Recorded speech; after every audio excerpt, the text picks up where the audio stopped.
What is going on, guys? Matt Downs with Daily Grind Fantasy Sports to help give you the edge for this NBA 2-game slate on Draftkings. Cannot wait to break it down. If you guys are brand new to this channel, we provide both free and paid content for all daily fantasy sports across all sports. If you could please show your support by hitting that subscribe button, notification bell, and of course smashing that like button for all of our future NBA content. If you would like to know more about becoming a better DFS player and taking down that big GPP, head over to www.patreon.com/DGFantasy for more information. On Patreon, we give advanced cheat sheets for all DFS sports on Draftkings. These cheat sheets include updated projections, ownership, and our overall favorite plays from slate to slate. We take it a step further by teaching you how to play fantasy sports like a shark, by showing you where the best leverage spots are to put you in the best spots to take down tourneys. Also included is our private Discord chat where you get to talk over the slate with everyone, including our coaches, to help build your lineups. Now let's go ahead and dive right into this NBA 2-game slate, but first you guys know we had to go over some Patreon success over the weekend, and we had a lot of it. We had some NBA action, we had some CSGO action, we had some MLB action. Everything is covered on Patreon. $20 a month gives you access to all of that and so much more. Our Patreon subscriptions restart tomorrow, so tomorrow would be the best time to sign up for Patreon. You grab the full value of everything it has to offer,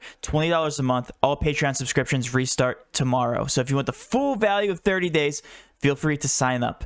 Again, it is one of the best values in the DFS industry. But focusing on the success, we had a $50 winner. I think that was a $5 contest, 290 points scored on a very low scoring night. This was my success story. $200 turned into $750, $50 turned into $75, and then missing these GPP lineups.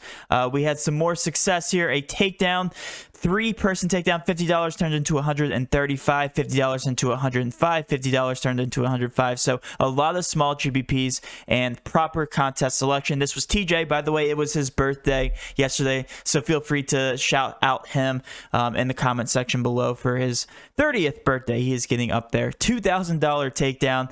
I believe this was a No, it was a $500 winner take all. What a crazy psychopath. And crushed all the Sharks. 280 points. Next place, or next highest scoring place here was 228 points. Nonetheless, a lot more success here. So close GPP takedowns, 14th place out of 980 people. And I can keep going down the line. But don't want to bore you guys. Let's go ahead and dive right into this NBA slate. By the way, I will be giving a prize pick at the very end of the video. If you haven't signed up for prize pick, enter code using DGF for a 100% matchup to $100. We have been crushing it on prize picks. So many winning entries entered into our Discord chat. So again, if you guys want to enter code DGF, you don't even have to be signed up for the community for a 100% matchup to $100 for a promo for just watching this video. All right, looking at the injury report here, nothing noteworthy with the exception of Russell Westbrook. Right now, he's technically questionable, dealing with a sprained ankle. He played last game, and their backs are against the wall here. If they lose this game, they are completely eliminated from the playoffs. So I suspect him to suit up, but you never know. Still a sprained ankle. Those things are very painful. I know from a firsthand experience. I think I sprained both my ankles 5 times in high school playing basketball. So it was not fun to deal with those things, but nonetheless, that's the only piece of injury news. Everybody else is fully healthy and ready to play in these playoffs. Makes it very easy and straightforward when focusing on the injury. Let's start with the Philly 76ers going against Washington Wizards. And all these price tags came back down.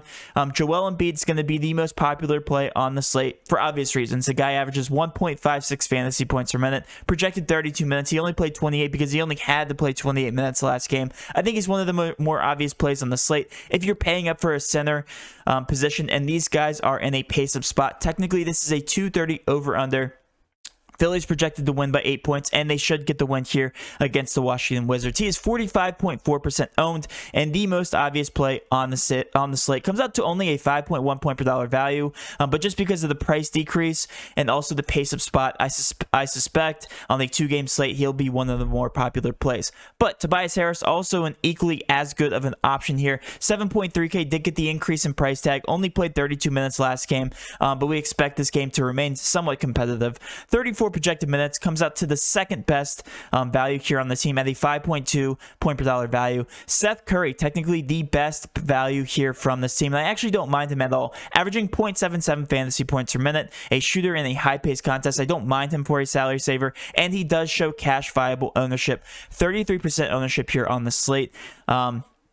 I do like him, and I like him more so than Danny Green. I know, I can't believe I'm saying that out loud, because Danny Green, one of my favorite players to watch, 4.4K, 30 projected minutes, and comes out with a 0.75 fantasy points per minute. So they're about the same player. It's just that Danny Green is slightly more. And also Seth Curry has more minute upside, but I like both of them. I think they're both cash viable, but Seth Curry is going to slightly be the more favorable option here just because of that price decrease, 4.3K, and he comes out to a better point per dollar value. Some GPP options, Ben Simmons did get a price increase here, a 7.9K price tag. This really doesn't make sense at that price tag, but it's still a pace-up spot and makes for a very contrarian option. He's actually showing decently high ownership. Really, all these 76ers are showing higher ownership, so all of these guys are going to be cash, small GPP viable, but Ben Simmons at a 7.9K price tag is my least favorable option here from the 76ers roster, averaging 1.12 fantasy points per minute. Technically, Tobias Harris averages slightly more, so he's slightly more productive here with the ball, but Ben Simmons makes for a GPP play in my opinion, and the rest of these guys are just going to be GPP options because they're all suspected to be playing below 20 minutes. And they just don't have the highest minute upside there from the 76ers. Next on the list is going to be the Washington Wizards, and there is so much value here to target from this team. Bertans has really become a meme in the playoffs just because he's been shooting horribly. Bertans definitely showing, I think he's showing 29% field goal percentage in playoffs historically, and he's shooting just miserable from the field, and he's only a shooter. 2 out of 6, 0 from 4, 5 for 10 was his best performance, and 3 from 7. And he's just, I've seen his face appear on all of these Twitter memes when I'm scrolling through my list. But 3.7K, 34.8% ownership. He makes for a good value play just given the minutes and their backs are against the wall. I think he has to step it up. I think this is the game where he has to continue to shoot the ball and shoot the ball hopefully well. 5.9 point per dollar value is by far my favorite value play here from this team. Daniel Gafford is just very, very efficient. My next favorite value play here from the Washington Wizards, a 4.3K price tag, averaging 1.26 fantasy points per minute on the floor, 18.8% ownership. He's going to be very, very low owned. We know the three-headed monster, quote unquote, here from the center play in the Washington Wizards. Daniel Gafford, Robin Lopez, and Alex Len. We don't know who's going to get the extended minutes. It's been Daniel Gafford, and he is by far the most productive player here at the center position for the Washington Wizards. So he's going to be my favorite GPP option here. 18.8% ownership, and I don't hate him as a last piece here for cash, but minute upside is going to go to the other side of the ball here with Seth Curry and also Danny Green, just with them projected to play more minutes and in a pace of spot here versus the Washington Wizards. That being said, don't hate him. GPP really viable for me, and I like his upside just given the fantasy points per minute. Bradley Beal, 39 projected minutes, 37.8% ownership, has just been playing consistent basketball here in the playoffs, 9.1K price tag, and as you can see, has been really hitting close to his price point every single game, playing a good projected minutes, and even though he did get the salary increase here, we don't know how much Russell Westbrook's injury is limiting him. And that being said, he hasn't been playing the best basketball as of late. So people are leaning on Bradley Beal, and I don't hate it. 37.8% ownership, cash viable, 5.5 point per dollar value, averaging over 1.25 fantasy points per minute. So I don't hate him as a last piece in cash. Hachimura, love the minute upside there, 4.6K. It's just that he's not been that productive and has come down in price. More GPP viable. And then Russell Westbrook, 11K, assuming he does suit up, is going to be the more obvious pay-up option here on the slate just because their backs are against the wall. 42.2% ownership, and his price tag did come down as well. So cash viable guys from this team, and my favorite options are going to be Bertans, Bradley Beal, Russell Westbrook, and I think Hachimura is flying slightly under the radar. I love the minute upside there, and even though I consider him more GPP viable, I don't hate him as the last piece in cash. Last but not least, let's move on to this very last game here, Utah versus Memphis. This matchup has been, a little bit more appealing than what I thought it was going to be. Memphis is actually hanging in there every single game, but Utah is by far the better team. Therefore, they are carrying slightly higher ownership here. Rudy Gobert comes out to a 5.7 point per dollar value, and it is my favorite option here from this team. Just plays consistent minutes, consistent upside, 33% ownership, 35 projected minutes. Don't mind him here as a last piece for the center option. There's so many center options here on the slate, and I think he's going to be an obvious pair there with Joel Embiid if you play one or the other, or if you play both of them, I think it makes for a 1-2 combo, a nice 1-2 combo at the center and util position. Mike Conley is one guy I want to talk about. They've seemed to have a short leash here on Donovan Mitchell's minutes, and that has opened up the upside here with Mike Conley's minutes. Scoring 52, 49.5, and 49 DK points in his last 3 contests. Love the upside in minutes with Mike Conley, and I think he is cash viable. 32.2% ownership, 5.6 point per dollar value, and then the rest of these guys are just overpriced in terms of the fantasy point per minute upside. Like I said, Donovan Mitchell has had a leash on him. 26, 30, 21 minutes in his last 3 contests. He's been increasing in minutes, but I don't think I see him over 32 minutes unless they really need him in a very competitive matchup here versus Memphis Grizzlies. But that being said, I think Rudy Gobert and Mike Conley are my favorite options here from the Utah Jazz. Last but not least, Memphis Grizzlies. Technically, Jaren Jackson shows the best point per dollar value here on the entire slate at a 5.4K price tag. But we have to keep in mind the matchup. They have been scoring more points. They're at 110 over under here on the slate. Don't mind him for GBP, showing 33% ownership, but he's just a very streaky shooter. 5.4 point per dollar value, or 6.2 point per dollar value, averaging 1.23 fantasy points per minute. It's just that his minutes are at 28, so he's definitely a hit or miss option. As you guys can see, it's either green or red for him. It's never just a neutral color.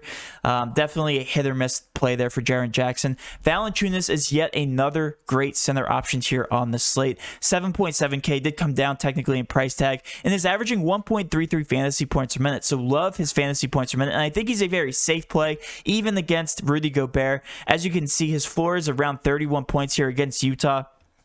And you have to keep in mind his price tag at 7.7K. He only has to get to about 36 or 37 points to really hit his value. So I think, given his matchup, he's not the safest option, but given his price tag, I think he has a nice floor here and makes for a good lineup construction option, just with a very cheap price tag there from Valanciunas. And the rest of the Memphis Grizzlies are just going to be GPP options, just given the matchup, the limited upside in Vegas points, and the fact that they're really all shooters. We love John Morant's upside in minutes, but his price tag did come up here. 8.4K comes out to exactly a 5.2 point per dollar value, which isn't the most intriguing. Kyle Anderson is probably the most intriguing out of those guys, just with his higher usage, averaging 1.06 fantasy points per minute with these guys off the court, or with certain guys off the court. Talking about McDermott, 32 projected minutes here, 33.92 fantasy points is what we haven't pinned at. But like I said, the rest of these guys, just GPP options, just given the matchup there with Utah Jazz. And that will really wrap up the DraftKings breakdown, guys.